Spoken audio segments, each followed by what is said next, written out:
Olá, meu amigo, minha amiga, sejam bem-vindos a mais um Portal do José. E você que se interessa pela realidade do nosso país e que pensa que já viu de tudo, olha, meu amigo, minha amiga, eu vou trazer alguns documentos, alguns vídeos, algumas imagens aqui para o nosso encontro que vão te deixar com os cabelos arrepiados.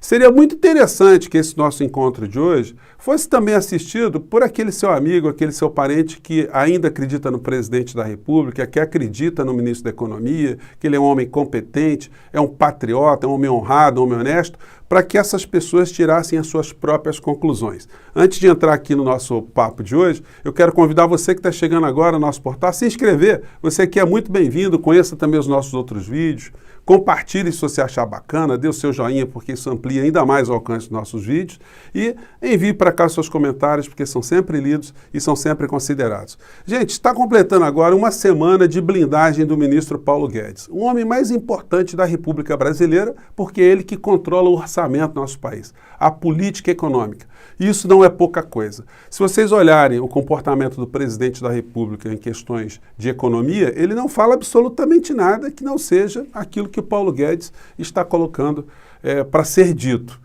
Então ele obedece regiamente tudo aquilo que está sendo organizado ou pensado por Paulo Guedes e essa é a razão principal de Bolsonaro ainda não ter caído, porque ele está funcionando como uma espécie de capataz, de serviçal de todos os interesses antinacionais, antipovo aqui no nosso país. Então ele acaba tendo uma grande blindagem, essa blindagem acaba sendo confirmada pelo comportamento dos grandes veículos de comunicação. Ontem o Brasil completou 600 mil mortes. A gente pega o editorial do jornal O Globo, eu vou entrar aqui no assunto economia, Paulo Guedes, mas vamos falar disso aqui rapidamente. A gente vê esse tipo de chamamento à opinião pública. CPI precisa apontar responsabilidades pelas 600 mil mortes. É um dever cívico da comissão explicar aos brasileiros por que produzimos tanta barbaridade. Produzimos, eles estão se incluindo aqui, né?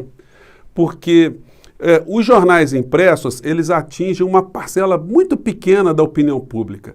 Então as pessoas que leem falam assim, nossa, o Globo está fazendo um trabalho crítico, mas quando você vai para a TV aberta, aí eles ficam passando pano, como eu comentei com vocês. E ontem o Jornal Nacional, que eu pensei até que eles fossem fazer uma matéria mais longa sobre esse genocídio aqui no nosso país, eles foram absolutamente assépticos, né? Colocaram no final aquele pano preto no fundo ali, com o número de mortos, enfim. Mas o nome do presidente da República não aparece, né? É como se essa doença, se o Brasil estivesse com esses números absolutamente absurdos, fosse uma situação absolutamente trivial, uma situação natural. Então tem muita cumplicidade no meio dessa história. E por conta disso eles tentam proteger aquela galinha dos ovos de ouro, que é o Paulo Guedes. É o capataz, é o representante dos interesses dessas pessoas todas.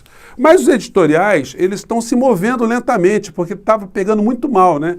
Então a gente vê o editorial hoje da Folha de São Paulo fazendo cobrança. O caso Guedes, revelação de empresa no exterior, demanda esclarecimentos e debates sobre a transparência. No interior aqui do jornal a gente vê que o Congresso Nacional está se movimentando também para cobrar do Guedes uma série de explicações.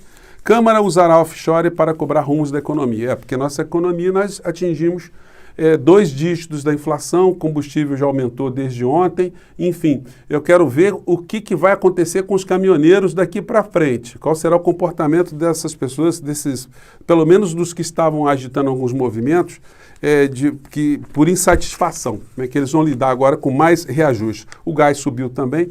A gente vai ver notícias sempre meio que chapa branca, né, gente? Notícias que colocam apenas a visão de Paulo Guedes nesse escândalo cabeludo. Guedes diz que offshore foi declarada. Só a opinião dele, a gente viu isso nos telejornais ontem também, pelo menos os principais. Aqui mais uma manchete. Guedes diz que offshore é legal e nega conflito de interesse. Bom, ele não tem conflito de interesse? Vamos lá.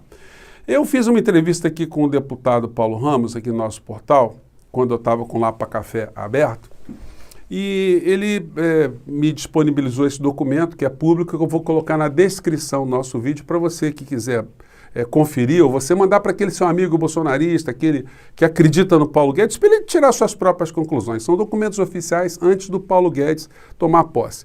Aqui nesse documento, o deputado Paulo Guedes, ele sugere, né, ao Ministério Público e ao Tribunal de Contas, ele pede cópias da parte referente aos contratos sociais de pessoas jurídicas que contam com o nome do senhor Paulo Guedes e pessoas a ele vinculadas, laços de família e empresas, relação das pessoas jurídicas.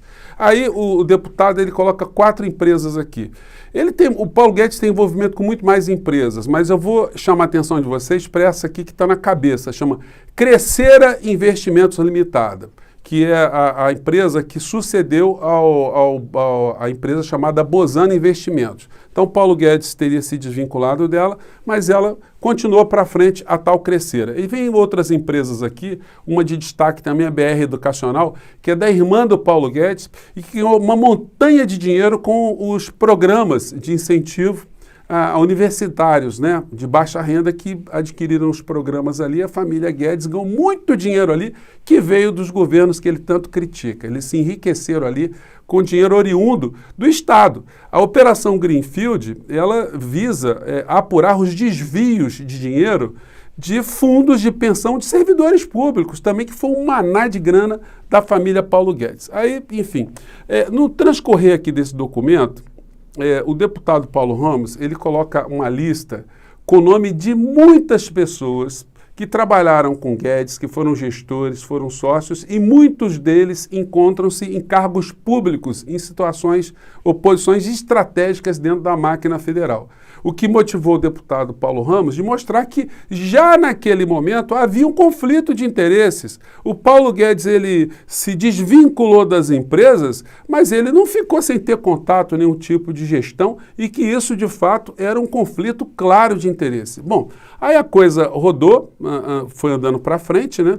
E aí eu vou dar um pulo aqui, vou para a página 38. Isso tudo eu vou deixar para vocês na descrição do vídeo, gente, se vocês quiserem conferir essas informações, são interessantes. E aí o Ministério Público Federal, já na força-tarefa Greenfield, diz o seguinte aqui: eles fazem um ofício à Justiça Federal, de que estava na primeira instância ainda, porque o Guedes não tinha nenhuma imunidade até esse momento, né? Aí eles pedem o seguinte: que se oficie a COFINS e a Secretaria da Receita Federal do Brasil para que informem se os contribuintes Paulo Roberto Nunes Guedes e Gustavo Henrique Nunes Guedes promoveram repatriação de recursos do exterior segundo o regime especial de regularização cambial e tributária, na forma da Lei 13.254. Bom, eles pedem esse tipo de coisa. E aqui vão colocando aqui as informações de outras pessoas envolvidas no meio dessa história. Como eu disse a vocês, guardem o nome da empresa Crescera, que era uma empresa de Paulo Guedes, ele desvinculou e a empresa foi para frente. Bom, mais adiante a gente viu uma situação que foi essa aqui, ó. Daqui a pouco a gente volta na Crescera. O Paulo Guedes, numa reunião do Ministério da Saúde, sem saber que estava sendo gravado, falou uma situação criminosa contra a China, dizendo que a China tinha inventado o vírus e que a vacina era menos efetiva, e sim. Isso vazou, foi um escândalo, foi uma situação diplomática. O Paulo Guedes, quando ele abre a boca, é um negócio sinistro, né? Vamos acompanhar esse trecho aqui, vamos lá. O chinês inventou o vírus e a vacina dele é menos efetiva que a do americano. O americano tem 100 anos de investimento em pesquisa. Então os caras falam, qual é o vírus? Aí eles falam, decodifica agora, está aqui a vacina quase. É melhor que as outras. Bom, então isso pegou muito mal. Aí mais à frente, gente, foi um momento assim macabro, né, do perfil do ministro da Economia, e vocês vão entender como é que as histórias todas vão se conectando. Então, aqui ele falando aqui que o brasileiro gosta de viver muito, né, que a gente tem que morrer mais cedo, para que viver tanto, né? Vamos lá. Quebrou. E ele quebrou no exato momento em que o avanço da medicina, eu não falo nem da pandemia, eu falo do direito à vida. Todo mundo quer viver 100 anos, 120, 130, todo mundo vai procurar serviço público. E não há capacidade instalada no setor público. Então, meus amigos, é o seguinte, o problema é que a gente está vivendo muito, isso foi muito debatido na época, né? Mas isso para mostrar para vocês como é que a pessoa ter a sua vida abreviada, isso estava na cabeça, no imaginário do Paulo Guedes o tempo todo. Bom, a empresa que o Paulo Guedes se desfez, pelo menos no papel, é uma empresa que passou a investir em funerária, cemitério e redes de hospitais. Essa empresa aqui, só numa tacada, ela botou 350 milhões de reais em funerárias, aqui na matéria no estado de Minas, né? Justamente no momento que a pandemia estava começando a ganhar espaço aqui no nosso país. Os gestores dessa empresa, será que eles tinham confiança que o ministro iria fazer um enfrentamento muito eficiente em relação à pandemia aqui no nosso país?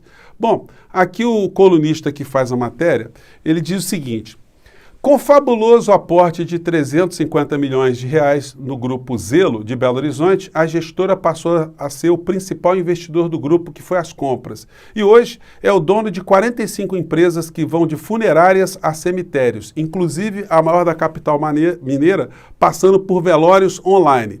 O aporte multimilionário da ex-empresa de Paulo Guedes se deu, deixa eu baixar aqui um pouquinho, se deu em agosto do ano passado, quando o Brasil atingiu a assustadora marca de 120 mil mortos pela Covid. Se soubéssemos o que nos esperava, certamente cada um de nós, tendo recursos, é claro, faria a mesma aposta. Hoje são 600 mil mortos. Perguntas. Obviamente, em princípio, não há nada de errado ou ilegal nessa história toda. E não há o menor indício, até o momento, da participação de Guedes na empresa. Mas não deixa de ser um fato curioso, diante de tudo que esse desgoverno vem fazendo em prol do vírus, da doença e dos óbitos. Perguntar não ofende. Perguntar com bom humor, menos ainda. Daí me ocorreu o seguinte: por que os ex-sócios de Guedes decidiram investir esse dinheiro todo num mercado até então ignorado, justamente no momento em que a habilidade de Paulo Guedes seria posta à prova? Por que desconfiaram da capacidade do ex-parceiro em, digamos, administrar a situação de forma minimamente adequada? Gente, mas não para por aí não. Essa empresa aí, ela está colocando dinheiro no mercado de capitais, está colocando na bolsa, enfim. E vão fazer um aporte agora desse grupo, do Crescera, da ordem de 1 bilhão. E vão colocar a empresa para captar mais dinheiro no mercado, né? Mas o que é interessante no meio dessa história, ou pelo menos curioso, e as coincidências são muito sinistras, é que esse grupo Crescera foi comprar um hospital lá em Ribeirão Preto, chamado Hospital São Lucas. E o Hospital São Lucas, pasmem os senhores e senhoras, era do irmão do Palocci, né? Do ex-ministro Palocci. Só que quando essa transação foi feita e depois apareceu no curso da Operação Lava Jato informações sobre essa transação, quando eles quiseram ali interceder, simplesmente vários documentos desapareceram. Eles fizeram um boletim de ocorrência, desapareceu o computador, livro caixa, todos os registros dessa transação do grupo que pertenceu, onde foi sócio o ex-ministro Paulo Guedes. Esse comportamento do Paulo Guedes, que engana muitas pessoas, onde ele mostra assim, uma certa preocupação com o próximo, é absolutamente desmascarada quando você vê a fala e a prática. O Paulo Guedes, toda vez que ele quer meter a mão no bolso da administração pública, ele sempre faz uma chantagem. Ele fala assim: olha, se a gente não fizer isso, o povo fica penalizado lá do outro lado. O povo vai se dar mal. Então vamos privatizar, para o povo ganhar 40 mil reais no final do exercício. Vamos fazer isso, porque sobra mais dinheiro para a educação. Vamos vender aquilo, porque vai sobrar mais dinheiro para a saúde. Enfim. Essa é a milonga, é a chantagem permanente. E para vocês não ficarem esquecidos desse tipo de situação que eu estou falando, eu vou colocar aqui mais uma dessas que o Paulo Guedes fazia chantagem contra os servidores públicos e que acabou emplacando, né? Vamos lá. Aproveitei justamente para renovar que no momento como esse, em que a população brasileira está correndo risco, perde emprego, alguns inclusive perdendo a vida, eu renovo o meu pedido de contribuição no funcionalismo público. São 2 anos sem aumento, só isso que nós pedimos.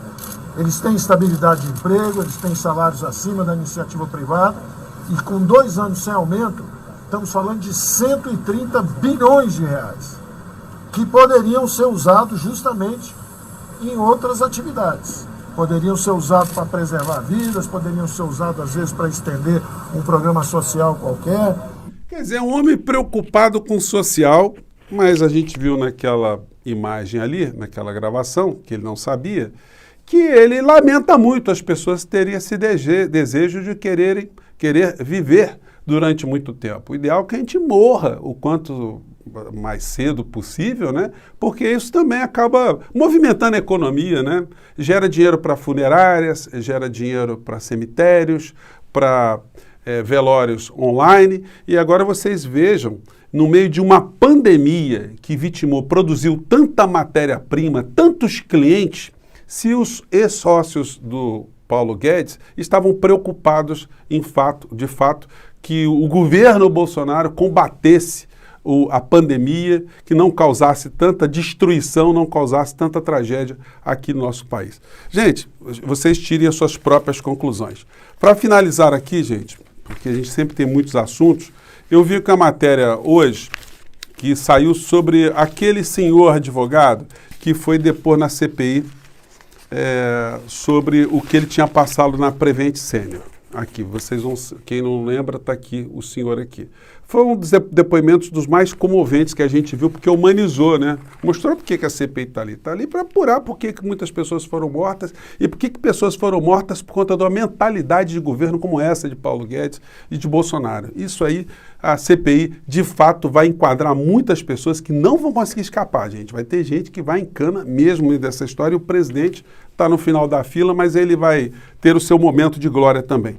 E o que me chamou a atenção desse senhor aqui é que ele foi eleitor de Bolsonaro. Vejam só que contradição, não? Um eleitor de Bolsonaro que acreditou e que viu como essa mentalidade mengeliana, nazista, de extermínio, como isso poderia ter tirado a sua própria vida, não fosse a sua família ter feito todo tipo de esforço para evitar que ele, naquele corredor da morte, ele virasse mais um cliente dos ex-sócios, né, do Paulo Guedes, que agora estão com essa vida própria, mas estão lucrando com esse mercado da morte. Gente, tirem suas próprias conclusões, vou colocar aqui os documentos oficiais na descrição do nosso vídeo, tem coisas interessantíssimas ali, quem se interessar, leia e mande depois comentários aqui para o nosso portal, porque está sendo muito importante a gente ter esse tipo de espaço aqui para levar cada vez mais luzes em meio a tantos lugares escuros que estão sendo colocados, ou estão sendo criados ou ficam abafados pelos grandes veículos de comunicação. Mais uma vez, um grande abraço e olha, a sua participação aqui divulgando os nossos vídeos está sendo muito importante, repito mais uma vez, e por isso muito obrigado. Até o nosso próximo encontro. Tchau, gente!